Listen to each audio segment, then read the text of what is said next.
We all know that right now most Americans are living paycheck to paycheck. 57% of Americans can't afford an unexpected $500 bill.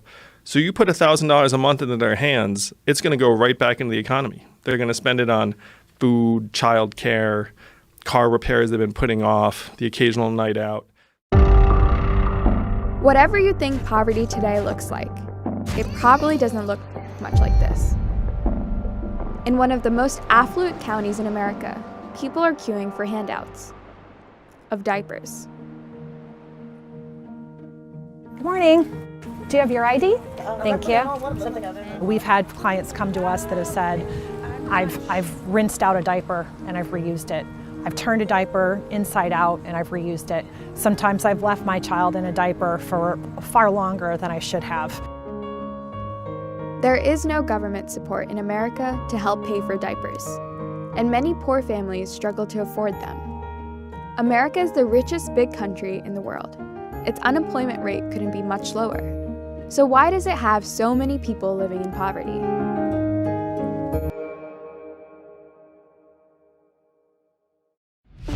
In America, almost 40 million people are living in poverty. That's nearly 1/8 of the population living on less than $26,000 a year for a family of 4. Here's the thing though, poverty in absolute terms has actually decreased in recent years. But the nature of poverty is changing, and that change is making it much harder to fight. Poverty used to be more of an inner city phenomenon, but as housing costs skyrocketed, poverty exploded in the suburbs. Now there are 3 million more poor people in suburbs than cities. Hi. Yet suburban counties spend 1/10 as much to support poor residents as urban counties. Which is why some residents of Lake County, Illinois, depend on charity handouts for diapers. Our schedule for the rest of the year, so you can come twice a month, just not twice in the same week. Anne Marie Mattis is a local mom. She set up the charity 9 years ago in her basement. Initially, she distributed secondhand children's clothes to poor families. But soon, she found there was an overwhelming need for diapers. Diapers cost $70 to $80 a month per child, so that's an expense that many families struggle to afford. I can help you with snacks. You're welcome. People are faced with, not only diaper need, but hunger, homelessness. It's very prevalent even here in what's considered a wealthier community. All right, you're all set. Have a good day.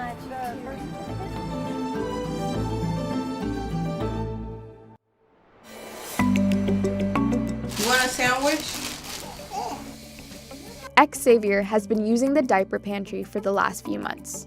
For her, it's a lifeline. Our budget goes on rent and food, anything that's not covered by health insurance. Let me take this shirt off. You got another one on. Clothing is a big thing for 5 kids. Yeah. It's a program. They help out a lot with healthy food. Then you can get some vouchers with beans, cheese, milk. I cook a lot of spaghetti because it usually lasts longer. Poverty in America is becoming more concentrated.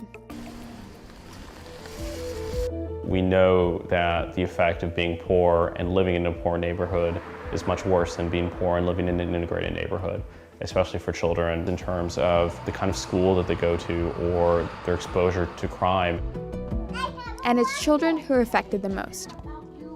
1 child in every 6 in America is poor. I see other families and they're out enjoying this and they're at the mall or they're at these events. My kids ask and I have to keep saying we can't. How did it come to this? To understand, we need to go back to the 1960s. President Lyndon B. Johnson went on a poverty tour of America, and he was so shocked by what he saw, he launched an ambitious plan. And this administration today, here and now, declares unconditional war on poverty in America. That war involved an array of programs designed to create a safety net, many of which still exist in some form today. These included expanding both the cash benefit for the elderly, called Social Security, as well as food stamps, which help poor families buy food. And largely, they were successful. $6.60. If we look at the data, without the safety net programs, roughly the same number of Americans would be as poor today as they were in the 1960s. But if you include the effect of the safety net programs, that number comes right down. Elder poverty in the 1950s was a huge problem. But along the way, Social Security hugely reduced the amount of poverty among the elderly. Sounds good, but not if you compare America's efforts with other wealthier countries. Before the benefit of safety nets is applied, America's poverty rate is comparatively low. But with it included, it's one of the worst performing, only slightly above Costa Rica. In part, that's because America's safety net programs have tended to benefit the elderly more than other groups, like working-age adults and children. Those programs are not doing as much as they might in a country like Finland, for example. Finland has a child poverty rate before taxes and transfers that are on par with America, and after its safety net kicks in, you cut that down to about 3%. In America, you don't do that at all. Child poverty in America is remarkably high for an advanced, developed democracy. And you have to ask yourself, what is the future of a society that doesn't invest in its children? The problem is food stamps, for example, can only be spent on specific things, which doesn't always include the most obvious items. Unlike Social Security for the elderly, whose recipients are handed cash to do as they please. It's lunchtime, and back at the pantry, it's been a very busy day. We've given out 5,925 diapers so far, with an hour and a half left to go. Since Anne-Marie started the charity, she says they've given out 1.2 million diapers. And every week, more and more families are registering. The safety net programs that exist in the United States in general do not cover diapers, and that's a common misconception in the community. The problem is safety net programs are targeted so that many people don't qualify. They're restrictive. There are behavioral conditions increasingly attached to them. And all of this can lead to a bureaucratic nightmare of red tape from which it's almost impossible to escape. In America, there is an ongoing debate about whether giving poor people cash leads to dependency. Yet the evidence from other countries shows that cash benefits can really help dent poverty. Since Canada implemented a child benefit of a few $100s a month, they have seen their child poverty numbers decline by about a third.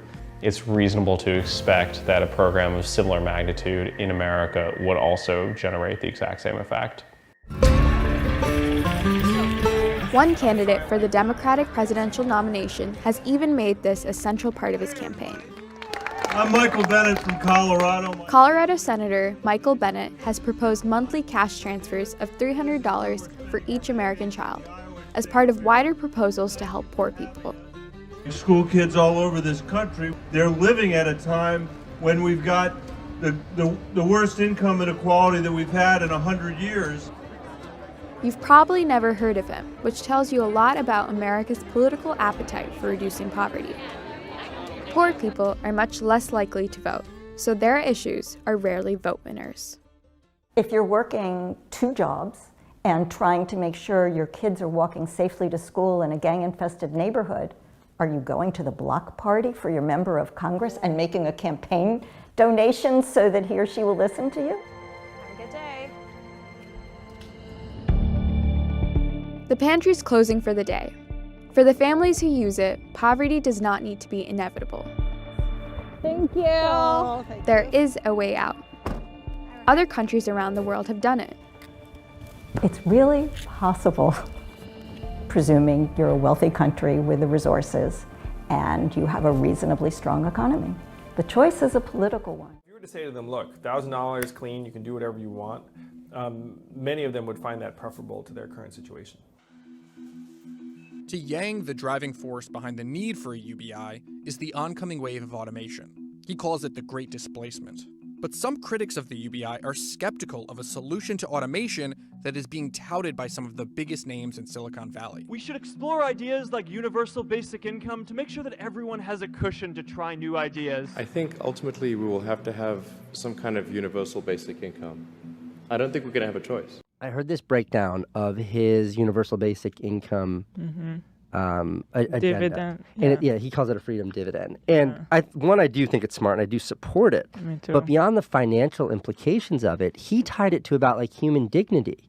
And the fact that like when you have nothing, you lack that dignity, you lack that compassion, you lack that understanding. And if everybody has just this bare minimum safety net, it will elevate kind of dignity, it will elevate the conversation, it will elevate. And it was such like, there's such profundity to that concept.